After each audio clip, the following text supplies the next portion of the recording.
प्रेम मित्रों, जय श्री कृष्ण। मैं हूं आचार्य डॉक्टर विष्णु कुमार मिश्रा, आपका बहुत बहुत अभिनंदन करता हूं। आज हम इस वीडियो पर आपसे चर्चा करेंगे कि अगर किसी भी जातक या जातिका के जन्म कुंडली में चतुर्थ भाव में मंगल स्थित है और कुंडली में मांगलिक दोष बना हुआ है, तो चतुर्थ भाव में स्थित मंगल के होने पर क्या मंगल का रत्न मूंगा धारण किया जा सकता है या नहीं धारण किया जा सकता, मैं इस संदर्भ में आपसे चर्चा करूंगा। पर मैं विषय क्रम में आगे बढ़ूं उससे पहले आपसे आग्रह, अगर आपने अभी तक हमारे इस चैनल को सब्सक्राइब नहीं किया है तो प्लीज चैनल को सब्सक्राइब करें, साथ ही नोटिफिकेशन बेल को भी प्रेस कर लें।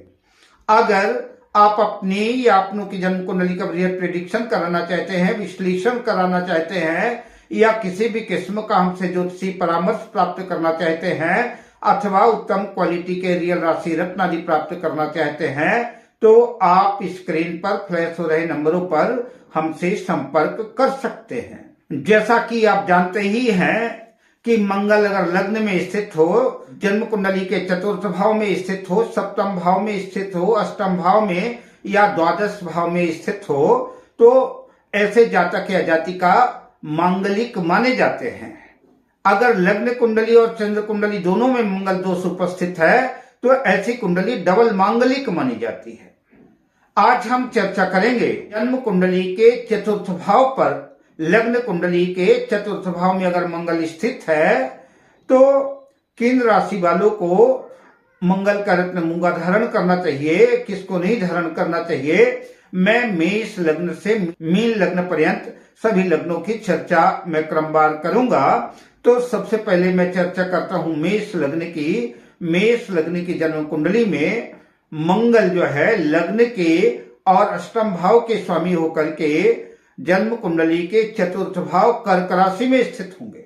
कर्क राशि जो है तो मंगल की नीच राशि है, अतः नीच का मंगल जहां भूमि भवन जमीन जायदाद वगैरह जो भी पुरखों ने बाप दादाओं ने बना के रखा है उसको भी बिकवा सकता है। लड़ाई झगड़े कुटुंब में कलह कलेश का कारण बनाएगा और दाम्पत्य जीवन को भी दुखमय बनाएगा, कठिनाइयां पैदा करेगा। आता है ऐसी स्थिति में मंगल का रत्न मूंगा धारण नहीं करना चाहिए। वृषभ लग्न की जन्म कुंडली में मंगल सप्तम और द्वादश भाव का स्वामी होकर के चतुर्थ भाव में अपनी मित्र राशि सिंह राशि में स्थित होगा। वृषभ लग्न वालों को मंगल का रत्न मूंगा धारण नहीं करना चाहिए, किंतु अगर वैवाहिक जीवन में कुछ कठिनाइयां आ रही हैं, विवाह नहीं हो रहा है, विलंब से हो रहा है या दिक्कतें आ रही है, ऐसी कंडीशन में मंगल का रत्न मूंगा धारण किया जा सकता है। मिथुन लग्न की जन्म पत्रिका में मंगल षष्ठम भाव और एकादश भाव के स्वामी होकर के जन्म पत्रिका के चतुर्थ भाव में कन्या राशि में स्थित होंगे। धन आगमन और लाभ की स्थितियां बनेंगी, किंतु शत्रु भय चोरी आदि की संभावनाएं बन सकती हैं। अतः कुंडली देखने के बाद ग्रह स्थितियों को देख करके मंगल का रत्न मूंगा धारण किया जा सकता है। कर्क लग्न की जन्म पत्रिका में मंगल पंचम भाव और दसम भाव के स्वामी होकर के चतुर्थ भाव में तुला राशि में स्थित होंगे। कारोबार में वृद्धि होगी, ज्ञान पराक्रम में वृद्धि होगी, ज्ञान शिक्षा के दृष्टिकोण से मूंगा धारण करना बेहतर होगा। अतः कर्क लग्न वाले मंगल का रत्न मूंगा जन्म पत्रिका देख करके बिल्कुल धारण कर सकते हैं, लाभ की स्थितियां बन सकती है। सिंह लग्न की जन्म पत्रिका में मंगल चतुर्थ भाव और नवम भाग्य भाव के स्वामी होकर के चतुर्थ भाव में अपनी वृश्चिक राशि में स्थित होंगे।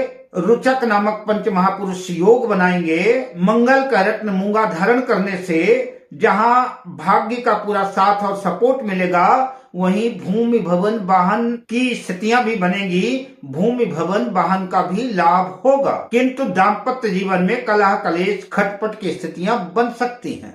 कन्या लग्न की जन्म पत्रिका में मंगल तृतीय भाव और अष्टम भाव के स्वामी होकर के जन्म कुंडली के चतुर्थ भाव में धनु राशि पर स्थित होंगे। अतः मूंगा धारण नहीं करना चाहिए। अब बात करते हैं तुला लग्न की। तुला लग्न की जन्म पत्रिका में मंगल द्वितीय भाव और सप्तम भाव के स्वामी होकर के जन्म पत्रिका के चतुर्थ भाव में मकर राशि में स्थित होंगे। मकर राशि में स्थित मंगल जो है रुचक नामक पंच महापुरुष राजयोग बनाएंगे। अपनी उच्च राशि में स्थित होंगे। मंगल अपनी उच्च राशि में है तो उच्च राशि में होने की वजह से वैसे ही शक्तिशाली हैं। अतः द्वितीय भाव और सप्तम भाव दोनों मारक भाव हैं। अतः जो है ऐसी स्थिति में मंगल का रत्न मूंगा धारण नहीं करना चाहिए। अब बात करते हैं वृश्चिक लग्न की। वृश्चिक लग्न की जन्म पत्रिका में मंगल लग्न के और छठे भाव के स्वामी होकर के पत्रिका के चतुर्थ भाव में कुंभ राशि में स्थित होंगे। अतः वृश्चिक लग्न वाले मंगल का रत्न मूंगा धारण न करें। धनु लग्न की जन्म पत्रिका में मंगल पंचम भाव और द्वादश भाव के स्वामी होकर के जन्म पत्रिका के चतुर्थ भाव में मीन राशि पर स्थित होंगे। अतः मंगल का रत्न मूंगा धारण किया जा सकता है। मकर लग्न की जन्म पत्रिका में मंगल चतुर्थेश और लाभेश होकर के चतुर्थ भाव मेष राशि में स्थित होंगे। रुचक नामक पंच महापुरुष राजयोग बनाएंगे। मूंगा धारण करने से भूमि भवन वाहन धन आदि के लाभ होंगे, किंतु लाइफ पार्टनर पति पत्नी के लिए घातक होगा। अतः मंगल का रत्न मूंगा धारण करने से पहले किसी योग्य ज्योतिषी से परामर्श लेकर के ही मूंगा धारण करना चाहिए। वैसे मूंगा धारण करना बहुत उचित भी नहीं होगा। अब बात करते हैं कुंभ लग्न की। कुंभ लग्न की जन्म पत्रिका में मंगल तृतीय भाव और दशम भाव के स्वामी होकर के जन्म पत्रिका के चतुर्थ भाव में वृष राशि में स्थित होंगे। अतः मूंगा धारण करने से पराक्रम में वृद्धि होगी। जातक अपनी मेहनत से अपनी पराक्रम से उन्नति करेगा, सफलता अर्जित करेगा। अब बात करते हैं मीन लग्न की। मीन लग्न की जन्म पत्रिका में मंगल द्वितीय भाव और भाग्य भाव के स्वामी होकर के पत्रिका के चतुर्थ भाव में मिथुन राशि में स्थित होगा। अतः मूंगा धारण करने से निसंदेह भाग्य में वृद्धि होगी, किंतु वैवाहिक जीवन में खटपट बनी रहेगी। करियर में उतार चढ़ाव का सामना करना पड़ सकता है। अब मैं आपसे लेता हूँ विदा। मिलता हूँ अगली वीडियो में शुभ कामनाओं के साथ। जय श्री कृष्ण।